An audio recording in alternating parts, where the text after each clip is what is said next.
ఆకాశవాణి జాతీయ వార్తలు చదువుతున్నది డివి సత్యనారాయణ. ముఖ్యాంశాలు: శ్రీకృష్ణ జన్మాష్టమి సందర్భంగా దేశ ప్రజలకు రాష్ట్రపతి ద్రౌపది ముర్ము శుభాకాంక్షలు తెలియజేశారు.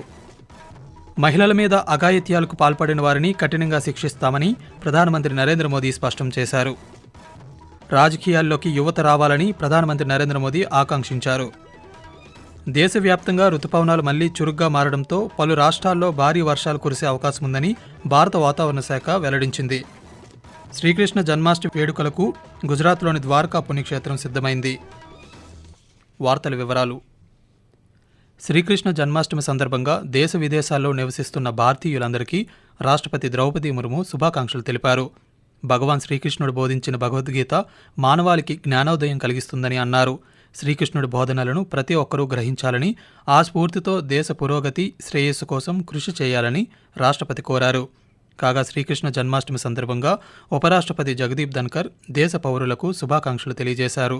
ఆధ్యాత్మిక ప్రాముఖ్యత కలిగిన రోజు శ్రీకృష్ణ జన్మాష్టమి అని పేర్కొన్నారు.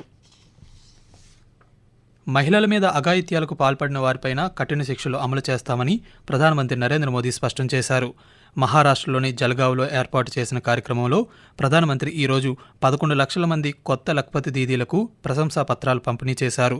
ఈ సందర్భంగా ప్రధానమంత్రి మాట్లాడుతూ, చట్టాలను మరింత పటిష్టం చేస్తామని, మహిళా భద్రతకు తమ ప్రభుత్వం అధిక ప్రాధాన్యత ఇస్తుందని నరేంద్ర మోదీ పేర్కొంటూ, महिलाओं और बच्चों के साथ होने वाले अत्याचार के संबंध में बनाया गया है। अगर पीड़ित महिलाओं को थाने नहीं जाना है तो वो घर बैठे EFIR दर्ज करा सकती है। हमने ये भी पक्का किया है कि EFIR से थाने के स्तर पर कोई टाल मटोल या फिर छेड़छाड़ नहीं कर पाएगा. ఇదిలా ఉండగా ఈ కార్యక్రమంలో భాగంగా లఖ్పతి దీదీలను ఆయన సత్కరించారు. వారి వ్యాపారాల గురించి స్వయంగా అడిగి తెలుసుకున్నారు.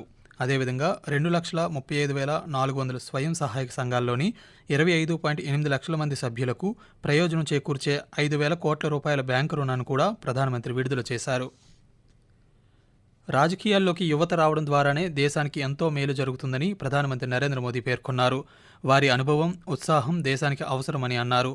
ఆకాశవాణి ద్వారా ప్రసారమైన మన్ కీ బాత్ కార్యక్రమంలో భాగంగా ఈరోజు ప్రధానమంత్రి తన మనసులోని భావాలను దేశ ప్రజలతో పంచుకున్నారు. ఈ సందర్భంగా ఆయన మాట్లాడుతూ, పెద్ద సంఖ్యలో యువత రాజకీయాల్లోకి రావడానికి సిద్ధంగా ఉన్నారని, వారు సరైన అవకాశం, సరైన మార్గదర్శకత్వం కోసం చూస్తున్నారని పేర్కొంటూ, ऐसे युवा जिनका कोई पॉलिटिकल बैकग्राउंड नहीं है वे भी राजनीति में आगे आ सकेंगे। उनका अनुभव और उनका जोश देश के काम आएगा। स्वतंत्रता संग्राम के दौरान भी समाज के हर क्षेत्र से ऐसे अनेकों लोग सामने आए थे जिनकी कोई राजनीतिक पृष्ठभूमि नहीं थी। उन्होंने खुद को भारत की आजादी के लिए झोंक दिया था। आज हमें विकसित भारत का लक्ष्य पाने के लिए एक बार फिर उसी स्पिरिट की जरूरत है। मैं अपने सभी युवा साथियों को कहूंगा, इस अभियान से जरूर जुड़े। आपका ये कदम अपने और देश के भविष्य को बदलने वाला होगा. కాగా మరికొద్ది రోజుల్లో ప్యారిస్లో పారా ఒలింపిక్స్ ప్రారంభం కానున్నాయని, 140 కోట్ల మంది భారతీయులు దేశంలోని అథ్లెట్లు, ఆటగాళ్లను ఉత్సాహపరుస్తున్నారని నరేంద్ర మోదీ అన్నారు. దేశవ్యాప్తంగా రుతుపవనాలు మళ్లీ చురుగ్గా కదులుతున్నాయని, ఈ నేపథ్యంలో రానున్న 24 గంటల్లో మిజోరాం, త్రిపుర, పశ్చిమ బెంగాల్ పరివాహక ప్రాంతాల్లో వర్షాలు కురిసే అవకాశం ఉందని భారత వాతావరణ శాఖ తెలిపింది.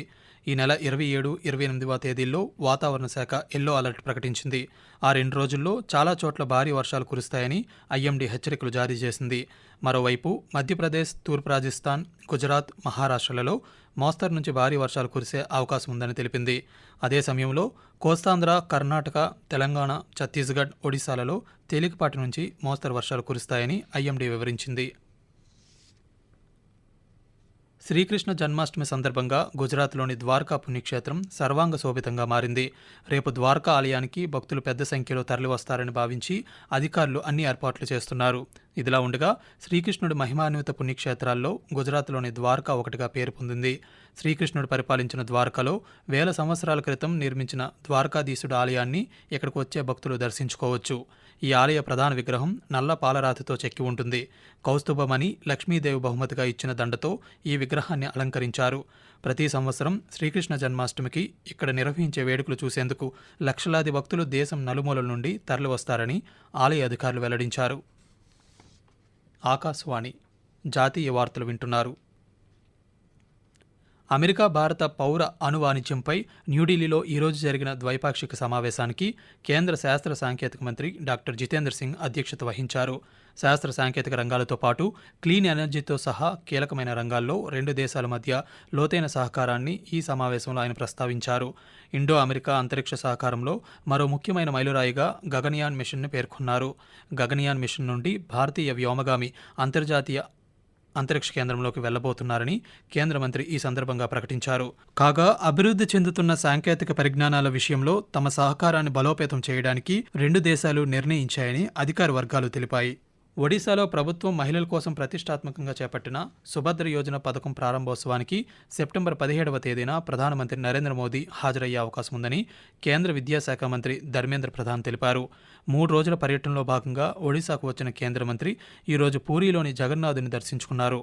అనంతరం పాత్రికేయులతో మాట్లాడుతూ ఒడిశా ప్రభుత్వం ప్రధానమంత్రి నరేంద్ర మోదీని ఈ పథకం ప్రారంభోత్సవానికి రావాలని ఆహ్వానించారని తెలిపారు.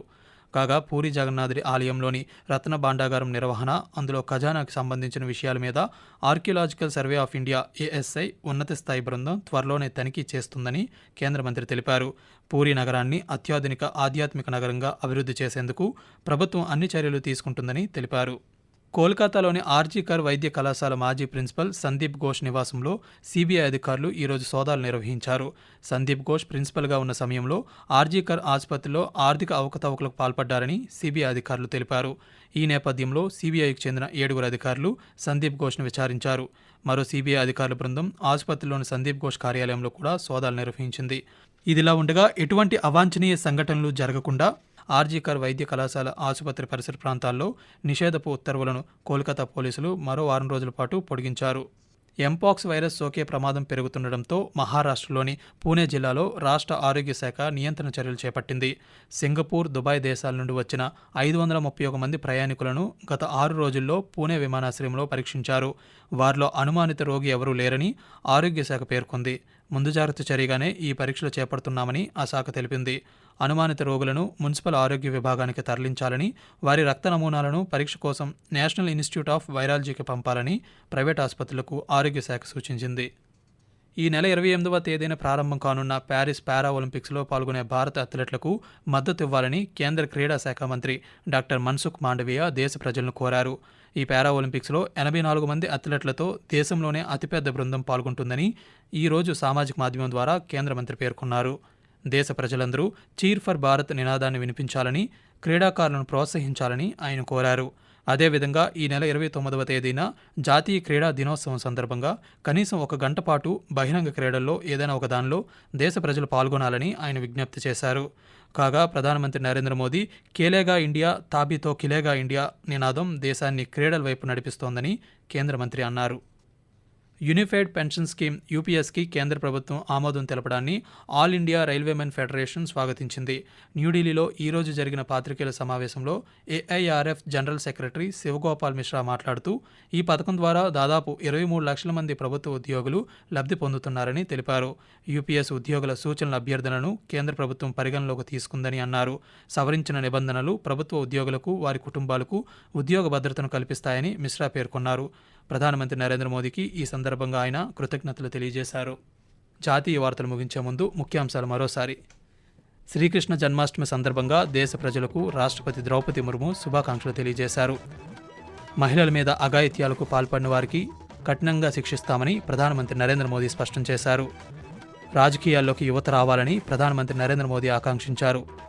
దేశవ్యాప్తంగా రుతుపవనాలు మళ్లీ చురుగ్గా మారడంతో పలు రాష్ట్రాల్లో భారీ వర్షాలు కురిసే అవకాశం ఉందని భారత వాతావరణ శాఖ వెల్లడించింది. శ్రీకృష్ణ జన్మాష్టమి వేడుకలకు గుజరాత్లోని ద్వారకా పుణ్యక్షేత్రం సిద్ధమైంది. ఆకాశవాణి జాతీయ వార్తలు ఇంతటితో సమాప్తం.